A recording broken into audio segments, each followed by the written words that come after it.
Hello ladies and gentlemen, and welcome to the Ultimate Survival Guide to Minecraft 1.17, the Caves and Cliffs Update Part 1. Today we have a lot of different things to go over, so let's jump right into it. As always, if you don't know how these Ultimate Survival Guides work, I break down every survival relevant change in Minecraft for you all. So please hit the like button if you enjoyed this video, be sure to subscribe for more videos like this, and let's get into the breakdown of the video. So, first thing we're going to break down is all the new blocks and recipes that you need to know for 1.17. Second section will be all about the new items in the game. Third section will be new mobs and mob changes. Fourth section is world generation. And then fifth section, everybody's favorite, is the miscellaneous section. So, click on the timestamps in the description below or just wait and let's get started. Alright ladies and gentlemen, so the first block we're taking a look at today is the amethyst block. Which you can see right here. You can hear it actually makes a nice chime when you place it down. And also a little more subtle chime when you walk over it. So that is the amethyst block. The way you make that is through amethyst shards. So if we have 4 amethyst shards in a crafting recipe like this, there we go. That is our block of amethyst. That's how you make that. Now you might be wondering how you get these amethyst shards. Well, to understand that, you have to think about how to get the amethyst clusters. And the amethyst clusters will show up in amethyst geodes on top of these blocks, which are actually budding amethyst. These blocks are not obtainable in survival. So if you try and mine them with a pickaxe, for instance, if I go into survival game mode, even with Silk Touch, you can't obtain them. Same thing with pushing them, you can't do it. It just deletes the block. But there is a random chance that one amethyst bud will grow on the side of the budding amethyst as long as it's exposed to air or water. And they basically start off small. So there's a small amethyst, they grow to medium, to large, and then to the final stage, which is the amethyst cluster. So you can see some of these around here. So here's a small one, here's a medium one. This one looks like it is a large one, if I'm not mistaken. Let's just see, F3. Yep, large one. And then we have a cluster, for instance, down here. Now, if you try to break these buds right here, you can only do that with Silk Touch. So you see, if I break it with Silk Touch, I get the actual bud. So there's a medium bud right there. But if I were to break this with a fortune pickaxe, you see it just gets deleted. And yeah, that's no good. I don't get anything from that. But that is not the case for the amethyst clusters. So the clusters, of course, you can use Silk Touch on it, no problem. But if you break it with your hand or with a pickaxe, you will actually get a couple of amethyst shards. And I picked up 2 right there. So yeah, that's pretty nice. I want to show you also that if you have some of these clusters and you mine it out with fortune, you actually get more than you otherwise would. So we got 2 amethyst shards from breaking it with our fist. But if I break it with a fortune 3 pickaxe, you see we actually got 12 amethyst shards. So it's actually very much worth it to use fortune 3 on your amethyst clusters to get as many shards as possible. So that way you can make more amethyst blocks and also more other things which require amethyst shards in the recipe. I should also note that you can mine a block of amethyst with any pickaxe and it will drop itself. However, you can't use your hand. If you use your hand and try and mine it, it not only takes longer, but the block of amethyst actually disappears. Next up we have the azalea, which looks like this. It's a sort of shrubbery block, and there's also the flowering azalea right here, which is the same except it has some flowering buds on it. And believe it or not, this is actually considered a flower by the game, so things like bees can actually pollinate on it if you have this near a beehive. Then you can use bone meal on these azaleas to actually create an azalea tree. You can see right here. Yeah, it has sort of a scraggly look, and it's also comprised of azalea leaves and flowering azalea leaves, which when these leaves decay, they actually will drop the azalea and flowering azalea items. So that's how you get more of these. You might be asking, though, how do I get some of these initially? Well, you actually need to talk to some of these guys, the wandering traders. And you're not going to be looking for the azalea or flowering azalea. Instead, you need a wandering trader which sells moss blocks for emeralds. So let's see if we can get one here. Here's one. Okay, so yeah, 1 emerald for 2 moss blocks. This is how you initially get the azalea and flowering azalea. And what you want to do is you want to take your moss block, which looks like this, just basically a giant block of moss, and you want to place it in the ground somewhere.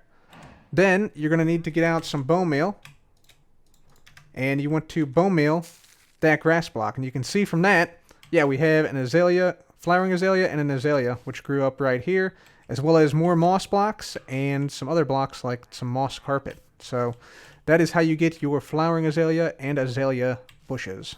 Next up, let's talk about copper. So, copper ore is the new ore added in Minecraft 1.17. It's found between levels 0 and 96, although it's most common around 47, 48 height level. There's also deep slate copper ore, which can rarely be found below Y16, so it looks like this. Both these can be obtained, the actual blocks can be obtained via using Silk Touch on either the regular copper ore or the deep slate copper ore. However, if you're in survival mode and break this block normally, you'll see that you actually get some raw copper. And yeah, same thing if you break the deep slate ore, which actually does take slightly longer. You get a couple pieces of raw copper.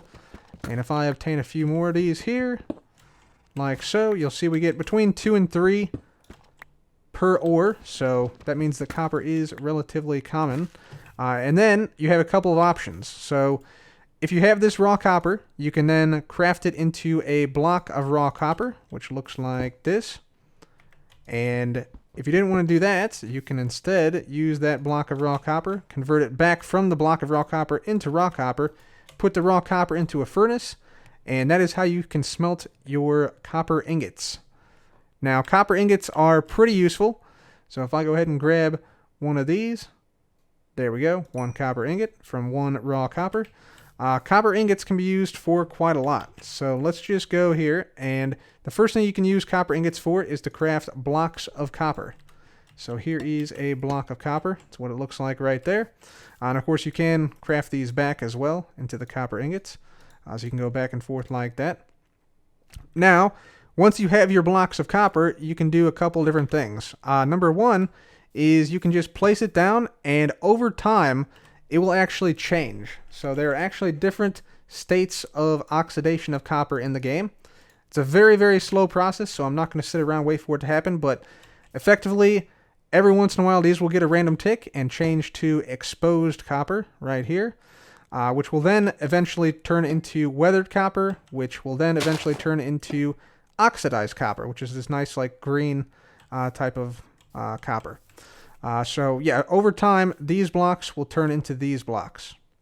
Now, there is a way to prevent that if you so desire, and that is by waxing the block. The way you do that is if you have a copper block like this, or actually in any state like this, you can right-click with the honeycomb on the block, and you see I just earned an advancement there. And this will actually freeze the block into the state it's in. So now I can mine this, and you'll see, or I can go to survival mode and mine this one, let's say.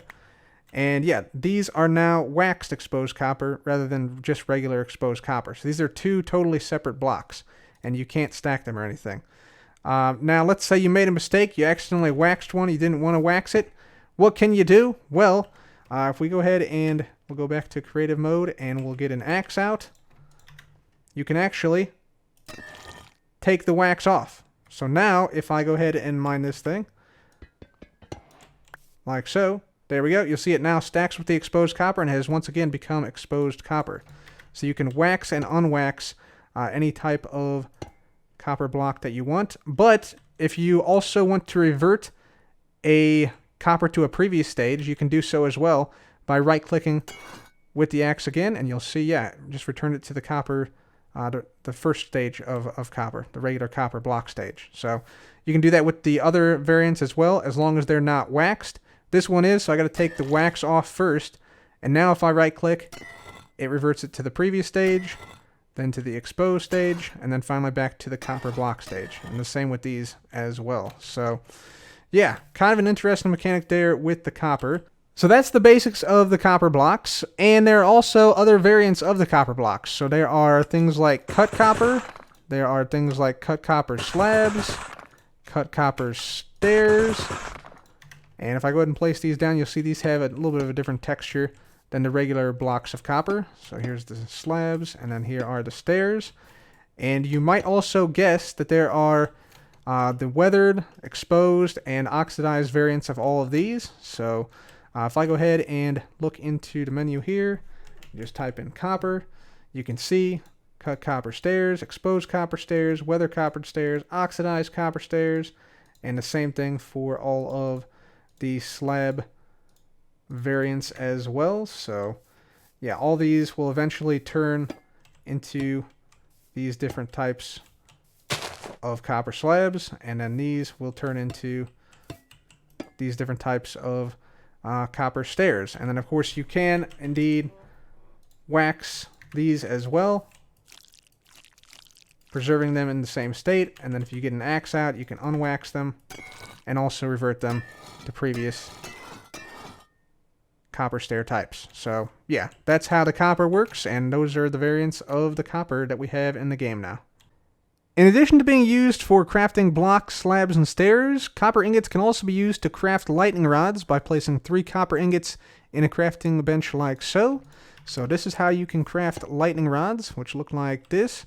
And the cool thing about lightning rods is they actually attract lightning. So if I were to, let's say, start a thunderstorm, so let's do /weather thunder like this. And let's just say that hypothetically a lightning struck this this lightning rod, which also, by the way, emits particles, as you can see, when it thunderstorms.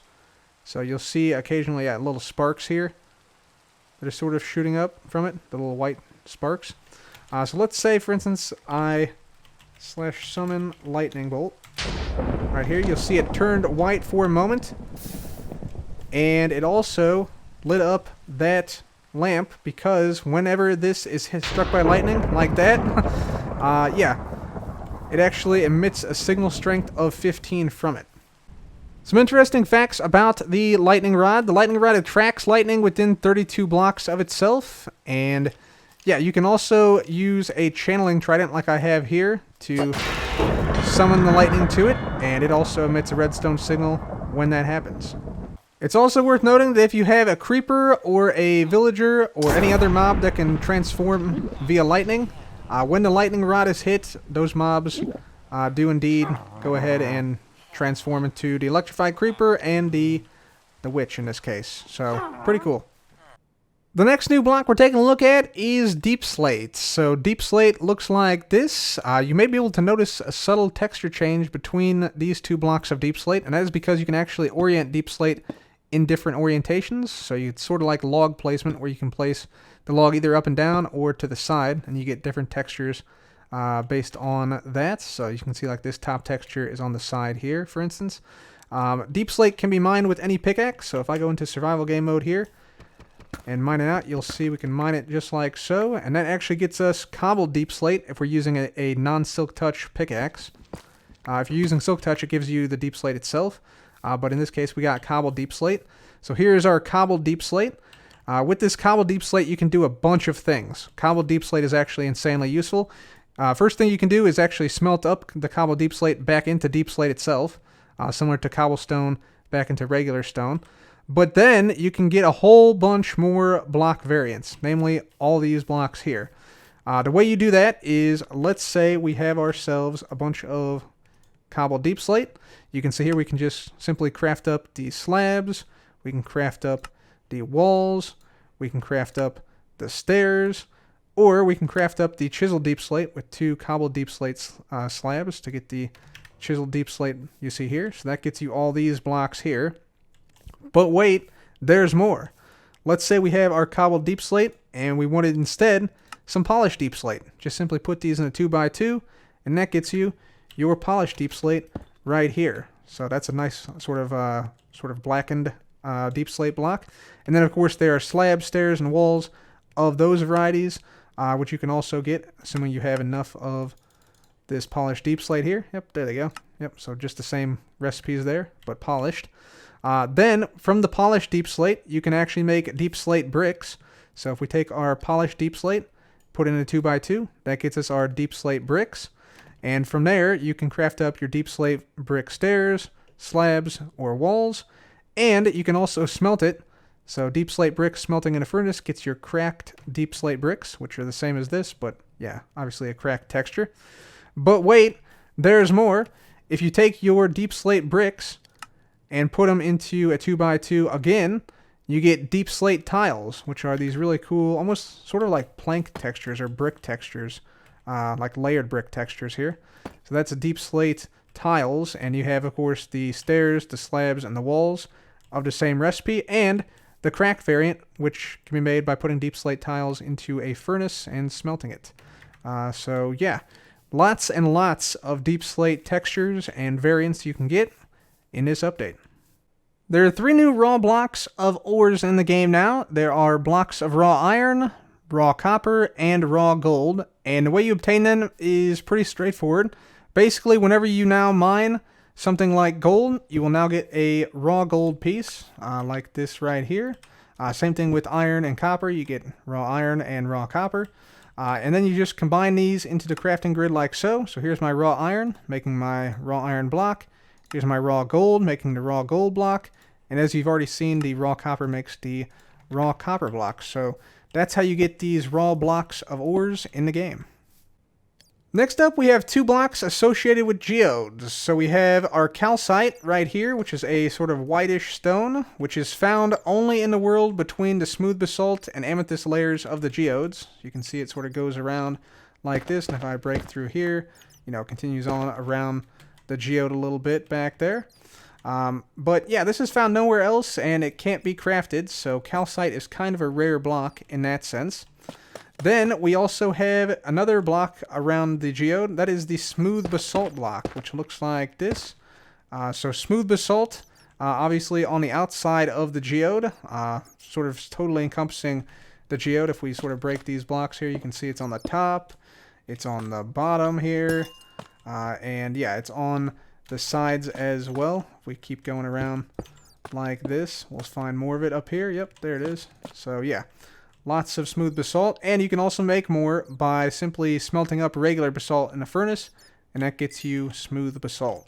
Next new block we're taking a look at is candles. So the way you craft up candles is 1 honeycomb and 1 string gives you 1 candle. Pretty straightforward, so we'll just grab a bunch of these candles here, and you can place these candles in groups of 1, 2, 3, or 4, similar to sea pickles, and then light them up. Each one of these gives a different light level. Starting with 3, then it goes to 6, 9, and then finally 4 candles gives you 12. You can also place a candle on a cake and light it, and that will also emit light. But as soon as you eat a cake, piece of cake, the candle will pop off.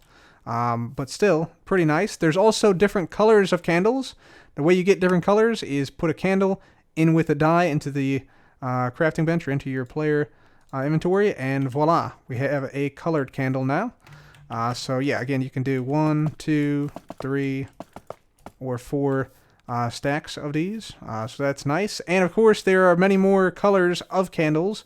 You can see all the colors here. You can light the candles in any way you want. You can do a flint and steel. You can do a flambeau. That will also light candles. You can do a fire charge, etc. Yeah, you can also light these from dispensers and things. You can also waterlog candles, so you can put candles underwater, but they cannot be lit underwater because that wouldn't make any sense. To put candles out, all you got to do is simply use a water bottle, splash water bottle, like so. That puts them out. You can also right-click them with an open hand, like so.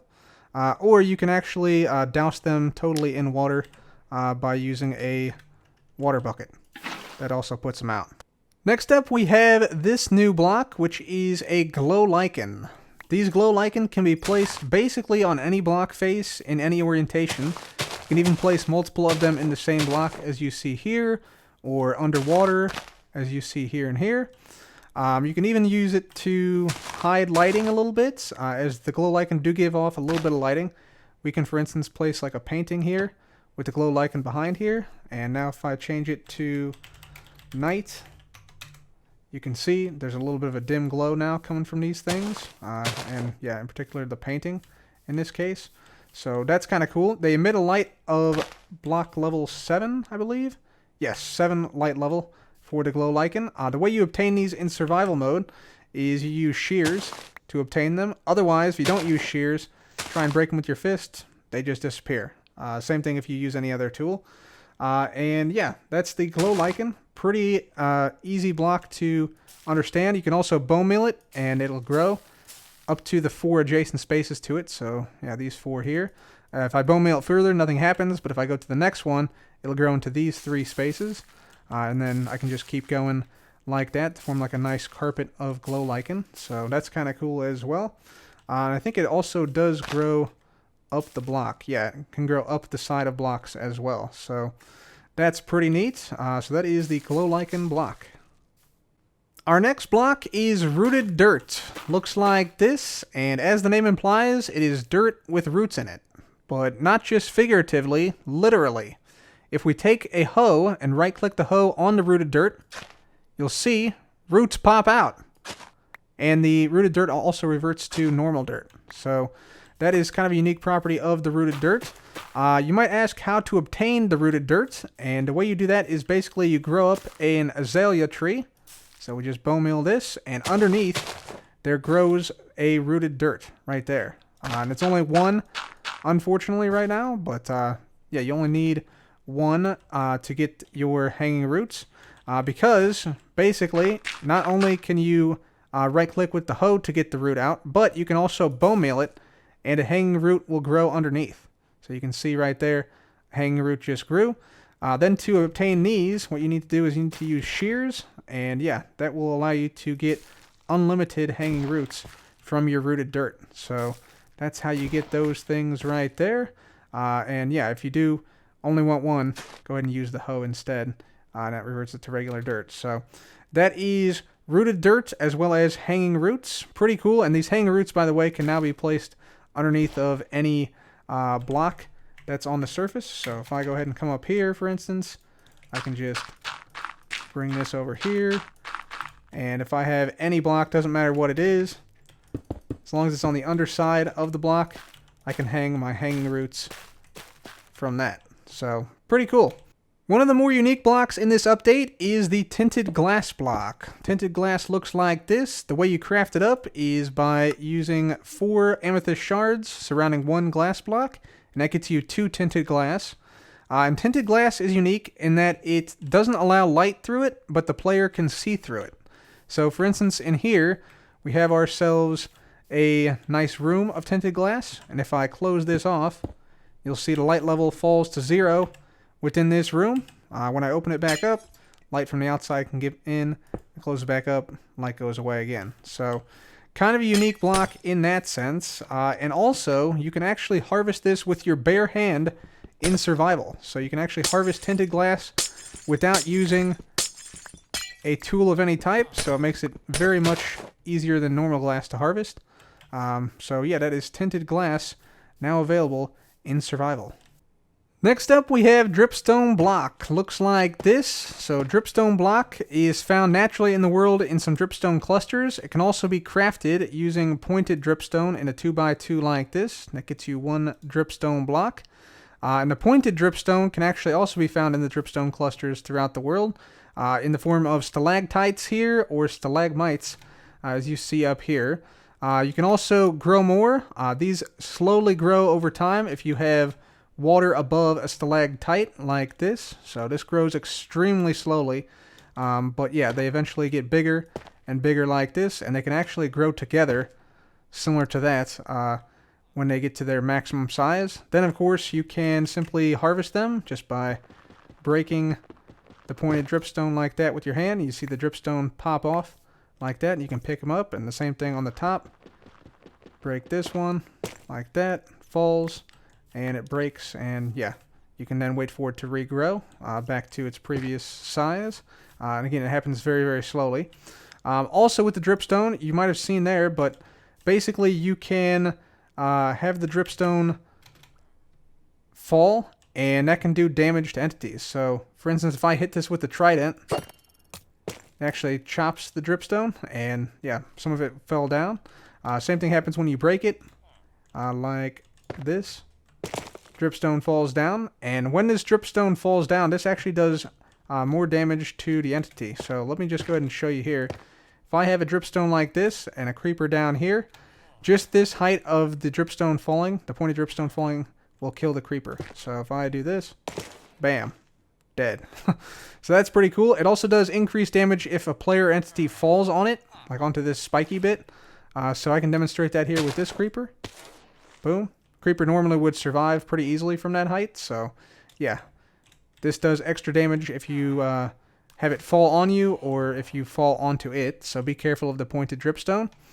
Also, if you have lava above pointed dripstone, you can see here, it actually drips slowly down into the cauldron. You should hopefully see it. Yeah, there you go. You saw some lava particles coming in. And basically, this will eventually become a lava cauldron. Although, again, it happens very, very slowly over the course of time. Same thing here. So we have water above this dripstone. And this basically will slowly fill the cauldron over time. As you can see, it's actually doing now. Looks like it's at level 1 or 2 here. And then, yeah, again, if you have water above one of these dripstones, they will eventually grow up, get bigger, get longer, and not only will this one grow, but the stalagmites grow up from the ground to sort of hopefully meet together. So, yeah, there you go. That is the dripstone and pointed dripstone, 2 new blocks in the game. Another new block, which generates naturally in the world, is Tough. This is what it looks like right here. This generates naturally in blobs below Y16, and the only way you can get it is by mining it from the world. So that is Tough. Next block I'm going to show you is the block of powdered snow. So it looks like this. It's very similar in texture to regular snow, but just slightly different. You can obviously pick it up and place it with a bucket, and this also works with a dispenser. But the powdered snow itself actually will freeze you as you walk inside of it. You'll see that, yeah, your player will get this sort of freezing overlay over him or her. Your hearts turn blue, and you start to slowly freeze. And it does eventually kill you if you don't make it out of the powdered snow, which, by the way, you sink into if you try to jump on top of it like that. So yeah, you can actually use this for traps pretty effectively. The only way that you prevent yourself from freezing in the powdered snow is by putting on a piece of leather armor. So if I walk in now, you'll see that I actually don't freeze. But as soon as I take the leather armor off, I start to freeze once again. And the same thing happens for horses. If you put leather armor on your horse won't freeze. So that's a pro tip there. Also, you can wear leather boots. And leather boots, not only if you're in powdered snow do they prevent you from freezing, it also allows you to move upward on top of powdered snow. So you can actually jump through it, similar to as if you were in like water or something. So like if I were to stack this up, I can actually go inside and jump up to the top. Like so. So that's pretty interesting. How do you acquire this powdered snow block? Well, if you have a cauldron in an area where it snows that is exposed to the sky, over the course of time, very slowly it will fill up with powdered snow like this. Now, one more thing with powdered snow. If I do /give myself a flint and steel, if I set myself on fire and then run into the powdered snow, it actually deletes the powdered snow block. And a similar thing happens with the powdered snow in a cauldron. If I catch myself on fire, it deletes the powdered snow and actually puts in 2 layers of water, level 2 of water, basically. So that is kind of interesting as well. So there you have it, powdered snow now in the game. Rather unique block. Next up, we have the moss block. Looks like this. It is a block of moss, and you can do a couple of interesting things with this. First of all, you can craft moss blocks into moss carpets, just like so. And the moss carpet, as you might expect, is just a 1 block tall version of the moss block in carpet form. So there you have it. You can add a little texture to your moss blocks and moss block areas. So that's pretty nice. Also, moss blocks can be placed in the ground, and when you bone meal them, they will actually grow additional things around them. So you see, we now have moss blocks everywhere here, and we have moss carpets that have grown, we have azalea trees that have grown, and if we just continue to grow more and more moss here. You'll see we have flowering azaleas that can also grow. So quite a number of blocks can come from one single moss block as you continue to bone meal things. And yeah, this moss block replaces not only things like grass, but if you have things like granite or diorite or coarse dirt or things like stone perhaps, and you grow moss blocks or bone meal moss blocks near them, you'll see it actually overwrites those blocks as well. Now this doesn't work for every block, so for instance if I have polished diorite or polished granite or let's say, I don't know, wood for instance. So if I do this here now, put this here, and we'll put this one here. Now you'll see whenever I grow or bone meal a moss block, it leaves those blocks but turns other blocks in the surrounding area to moss. So yeah, just got to be careful like what blocks you use the moss block nearby, because it can overwrite some of them, some of the naturally occurring ones I should say. So that's a cool mechanic. It's also worth noting that you can use hose to easily and quickly collect a bunch of moss blocks that you've grown. So moss blocks are easy to acquire once you have them, just by bone mealing the ground with a moss block in it. But how do you get your first one? Well, you talk to a wandering trader like this guy here, and you'll see this guy sells 2 moss blocks for 1 emerald. So that's how you sort of get started on your moss blocks. Or the moss blocks can also sometimes be found in shipwreck chests. One final thing about the moss blocks is that you can use them to create both mossy cobblestone as well as mossy stone bricks. So 1 moss block and 1 stone brick gets you 1 mossy stone brick. And you can still use the vine recipe, but this is just another way that you can do it. There are also a bunch of new blocks in the form of the deep slate ores. So we have deep slate coal ore, deep slate iron ore, deep slate copper ore, gold ore, redstone ore, emerald ore, lapis ore, and diamond ore. So the only difference between the regular ores and the deep slate variants is that, as you can see, the deep slate takes a little bit longer to mine than the other ores. Also new, the iron, gold, and copper ores of both deep slate and regular variants will now drop raw iron, raw copper, and raw gold. So you can see that here. And these can all be smelted into ingots or crafted up into raw blocks. And then all the other ones here are exactly the same, so no change in any of these. But those are the deep slate ores, and also the textures of the regular ores have changed as well. Next blocks, let's see, we got the small drip leaf, we got the big drip leaf. Small drip leaf, by the way, is probably one of the harder blocks to obtain, as it's only obtainable initially from the wandering trader. For now though, small drip leaf can only be placed in water on dirt, on clay, and on moss blocks like this. So that's the only blocks you can place that on in water. Sand and things don't work. Gravel doesn't work. Stone doesn't work either. On land though, you can't place it on dirt even, or on grass. You have to only use moss and clay to place the small drip leaf on land. So there you go.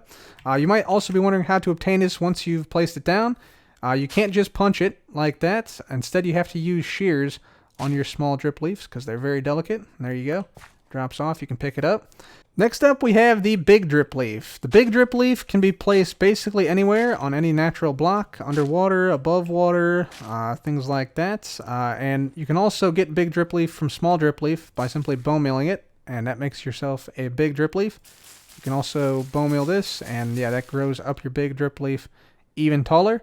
And you can also punch the big drip leaf, and it drops the big drip leaves all over the place. So that's how you can get a whole bunch of big drip leaves very, very quickly.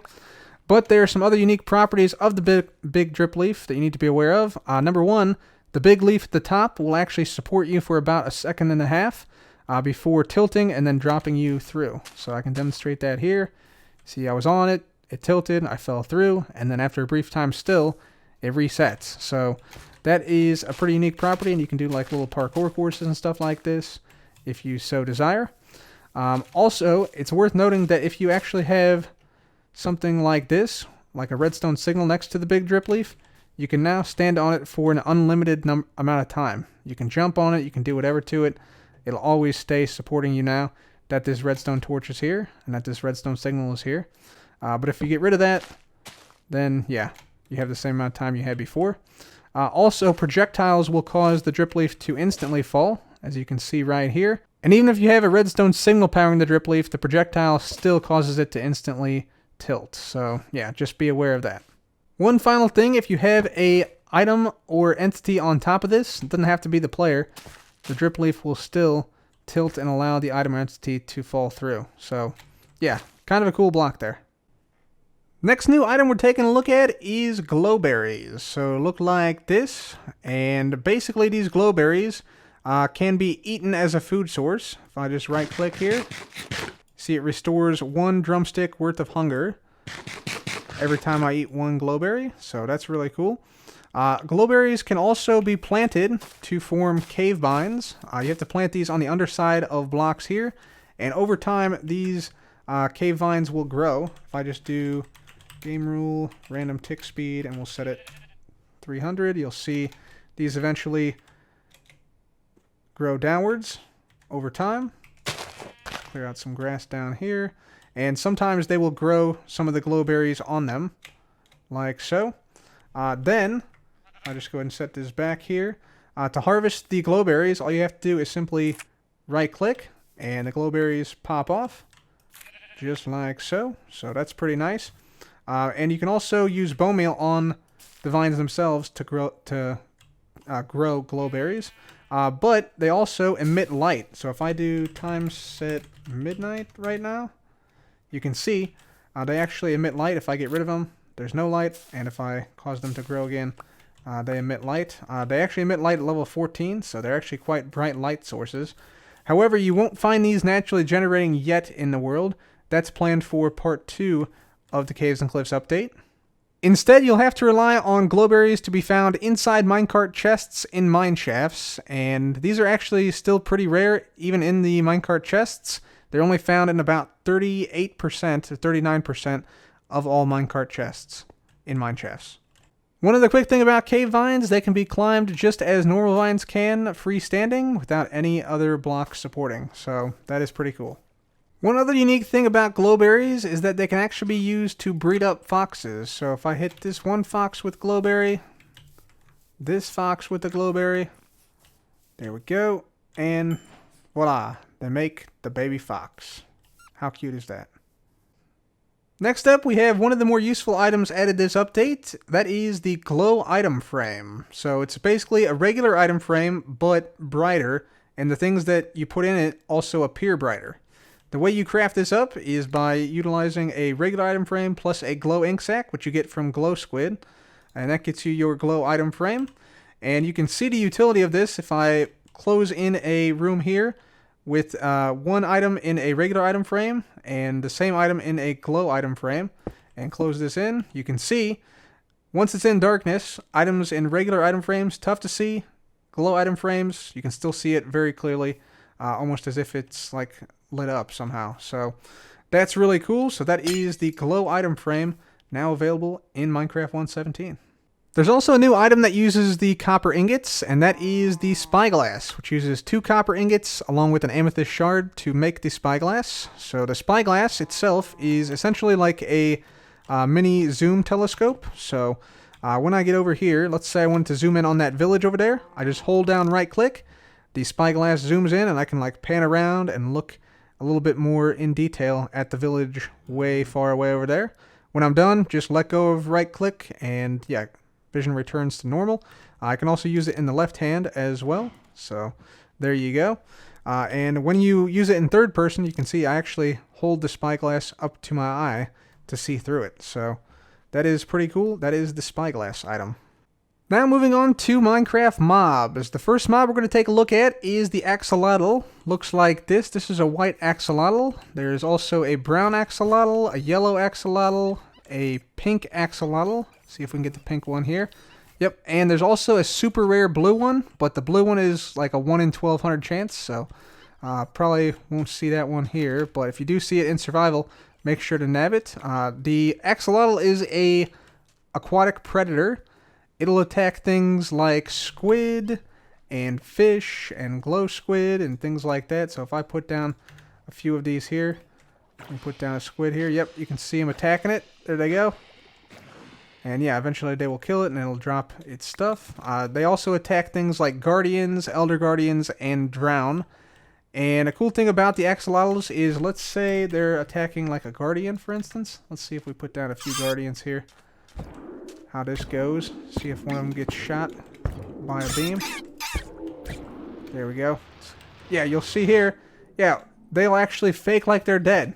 These guys are faking that they're dead, and the Guardians are ignoring them because of that. They're taking some time, regenning before going in for more attacks. See these guys fighting the Guardians here now. And yeah, you can also lead axolotls, so you can leash them and take them with you. They will also follow you. See if I can actually get this guy off the lead. They're very fast. But if I have some buckets of tropical fish, and I'm in survival, let's say, you'll see the axolotls will then follow you. And you can actually breed them up with buckets of tropical fish. So that is how you can breed these axolotls up. And if I hit this guy, these two hopefully should breed. Yep, there we go. Baby axolotl made. Sweet. So you can breed them up with some tropical fish. You can also capture them. If you have a water bucket, you can capture them just by right-clicking them, and then release them by right-clicking the water bucket yet again. One cool thing about the axolotls is that if you kill a mob that an axolotl is battling, you will actually get regeneration from the axolotl and also get mining fatigue removed. So check this out. If I put a Guardian down here, okay, it's in battle with the axolotl, so now we need to just slay this guy. There we go. Yeah, and we killed it, and we also got regeneration for a few seconds. And if we had mining fatigue, it would have been removed from our person. So that is absolutely fantastic. One important thing to remember about axolotls is that they start to take damage if they're outside of water for more than 5 minutes. So be very careful when you're moving your axolotl across land. Although it's useful to know that if it's raining, that actually doesn't apply. So they can actually get moisture from the rain. And also, if you leash a axolotl, it can then move extremely quickly across the ground, which can help you quickly and easily guide it to the water, just like so. So there you have it. Another pro tip on axolotls. Next mob we're taking a look at are goats. Goats spawn in mountain biomes in small groups, and yeah, they can basically jump super high, as you just saw that guy do right there. And they also take reduced fall damage because they jump so high. They have to, basically. Goats also can be bred using wheat. So if I hit these guys with 2 wheats, they should make a baby goat. There he is. Look at that little fella down there. Baby goat also jumps pretty high as well. So that's pretty amazing, actually. You can also milk goats just by right-clicking a goat with an empty bucket. That gets you a regular milk bucket. And goats are also somewhat hostile. If I go ahead and do survival game mode and just sort of stand here at the edge of the mountain, not particularly looking at anything, occasionally I will actually get rammed by a goat and yeah, get rammed off the mountain. There's also a 2% chance for a goat to spawn as a screaming goat, like this guy right here.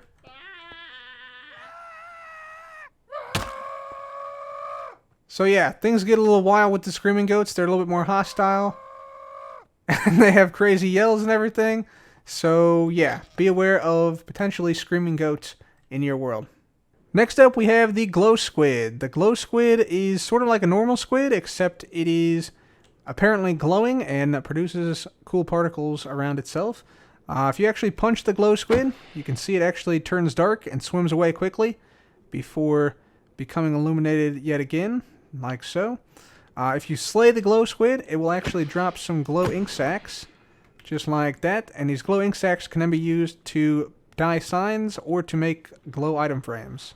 Drowned mobs will no longer drop gold ingots, and instead now will drop copper ingots, as you can see right there. A skeleton that is freezing in powdered snow after a few seconds will transform into a stray skeletons. Remember, these guys shoot slowness arrows, so you can now make these guys a little bit easier in survival Minecraft. Powdered snow will freeze and kill all mobs except for strays, polar bears, and snow golems. So just be aware of that in case you encounter powdered snow somewhere. One very important change to shulkers in this update is that if a shulker is now hit with another shulker's projectile, that shulker will then have a % chance of spawning another shulker. So let's see if we can simulate this. There was a hit right there. If I stand on this side, there we go, there was another hit. Let's see what we can do. See if we get another shulker spawning in. Another hit. Another hit here. There we go. There we go. Yeah, sweet. So yeah, there we saw one shulker shoot another shulker, and another shulker spawned right there. Villager trading has also been changed in this update very slightly. Now Mason villagers can sometimes trade 1 emerald for 4 blocks of dripstone. This won't be in every Mason you find, but yeah, if you have a couple of Masons, chances are you'll probably see this trade. As you've seen previously, the Wandering Trader now has a couple new trades. He now sells rooted dirt, moss blocks, pointed dripstone, as well as small drip leaf. So that's how you can get a couple of the new blocks in the update. One minor change to a couple different mobs. Now if guardians, elder guardians, or polar bears are killed while on fire or by fire itself, they will then drop a cooked salmon or cod rather than an uncooked one. We should see here momentarily when this guy dies. Yep, dropped a cooked cod. Sweet. And the same thing applies to zombies, husks, and zombie villagers, which drop potatoes. Instead of a potato, it'll be a cooked potato if they die while on fire or by fire. Next up, let's talk about world generation in 1.17, because some things did change, although we expect a lot more changes in the next update. First of all, one major change is that amethyst geodes now will spawn underground in the world. So these are geodes that are made up of amethyst blocks, amethyst clusters, amethyst buds, and it's surrounded by some calcite and some smooth basalt, as you can see around us right here. So amethyst geodes are a new facet of world generation in this update. Another world generation change is that stone below y=16 will now sometimes spawn in as deep slate. So you can see a bunch of deep slate here, and there's also some deep slate ores. So deep slate iron ore here, we got deep slate redstone ore here, deep slate gold ore here, and you'll also find other ores like deep slate diamond, deep slate emerald, and deep slate lapis lazuli as well. Additionally, you can find tuff in small pockets below y16 as well. So this is a new generation change too. Another couple of world generation changes here. Mine shafts will now generate with support either from fences and chains connected to the roof, supporting it from above, as you can see here, as it's doing here, or from below with oak logs connecting to the ground like this. Of course, this one, it's too far down, so it doesn't support itself from the ground, but in some cases you can find it like that as well. So that is a small world generation change. And also, we have some dripstone here. So we have these clusters of dripstone. We got dripstone blocks and pointed dripstone both here. And so these clusters will generate throughout your world in caves in various locations. And we also have one other thing which I wanted to show you, which is the glow lichen. Glow lichen will now generate in caves, providing some subtle lighting throughout your world. If I go ahead and remove these effects, you'll see, yeah, these provide just a little bit of lighting throughout the caves in various locations wherever they are located. So you might see these in caves from time to time. Now on to the miscellaneous section of the video, and the first thing we're taking a look at is signs. First of all, signs have a new texture that is more accurately representative of the planks which make them up. And you can also now right-click a sign with a glow ink sac to cause the text on that sign to glow. And you can see even after you cause it to glow, you can still change the color and everything, so that's really cool. And you can also take off the glowing sign effect by right-clicking with an ink sac. So you can return it to the default state, and then again, bring back the glow with the glow ink sac. So those are really cool changes to signs. You can now use a dispenser with honeycomb inside to automatically create a waxed copper block, just like that. This next change has to do with path blocks. Path blocks are created typically by right-clicking a grass block with a shovel. However, in 1.17, you can now create them with podzol, you can create them with rooted dirt, with coarse dirt, with mycelium, and with regular dirt. So you no longer have to wait for grass to grow in order to make a path block. You can use any dirt block or dirt variety that you like. All types of rail, including powered rails, activator rails, regular rails, and detector rails, can now all be placed underwater and are waterloggable. And in addition to that, rails no longer break when they encounter flowing water. So if I place down a rail here, you'll see the water just simply flows around it, and I can even waterlog the rail if I want to, and it stays put. And you can also now have minecarts which travel underwater. As you can see here, this minecart is traveling underwater no problem. And we can actually get in the minecart like this, and even in survival, we can travel underwater, although you do still have to make sure you have enough air to breathe when you're traveling underwater via minecart. Anytime you have gunpowder or paper in your crafting inventory, firework rockets now appear as a craftable item in the recipe book. This is not a major change, but it is a welcome one. And this is also something that appeared in the Minecraft Opportunities series, so thank you, Mojang, for adding this. The strength of the poison effect when eating a pufferfish has now decreased from poison 4 to only poison 2. So, yeah, you get a little bit of a break on the poison. Still not great, though. Still very bad time eating the pufferfish, but, yeah, it's a little bit less poison, I guess. You can now eat all types of suspicious stew, even when you're not hungry. Next up is a massive change to shulker boxes, which I'm sure a lot of people are going to be very happy about. So, shulker boxes, when destroyed, now drop their contents as entities. So what does this mean? Well, here I have a hypothetical shulker box. We got some pretty valuable stuff in here, including a lot of netherite gear. And let's say I dropped this box into lava. Like, I fell into lava for some reason and died. My shulker box dropped in, and boom. You see the shulker box actually dropped all of its contents, and that means that all the netherite gear within that shulker box survived. So you can see I got all my netherite gear back right here. That's pretty awesome. That also applies to things like explosions. So let's say, hypothetically, I had the same shulker box here, and a TNT exploded nearby it. Check out what happens. The shulker box is deleted, but all the contents within it survive and are now on the ground. So now, as long as you get back within 5 minutes, you can pick up all your stuff. And yeah, that is a pretty awesome change to shulker boxes, making it much less likely that you'll lose all your stuff in the box. The wood texture on the back of paintings have changed to more accurately reflect the current textures in the game. Cauldrons can now be filled with lava buckets, and that also does not ignite any nearby flammable materials, such as this wood right here. Also, villagers can now accept filled cauldrons, even lava cauldrons, as valid workstations. And you can also fill cauldrons with powdered snow, which villagers also accept as workstations. There's a very minor change that has taken place to the end portal. The end portal is no longer transparent from below. Instead, you can see these sort of sky particles that you see on the top side of the end portal. The last use of an anvil will no longer drop the item on the ground. Instead, it goes right into your inventory. Eggs and snowballs are now no longer slowed down by cobwebs. The efficiency enchantment now once again works when put on shears, so that helps you to shear vines faster as well as glow lichens faster. You can now put leads on squid by simply right-clicking them, and this also works for mobs like glow squid, and then you can drag them to wherever they need to be. Spectral arrows have had their arrow texture in the world updated, so when you shoot an arrow you can see it is now entirely golden, just like the arrow texture in your inventory. Yet another reason to use spectral arrows.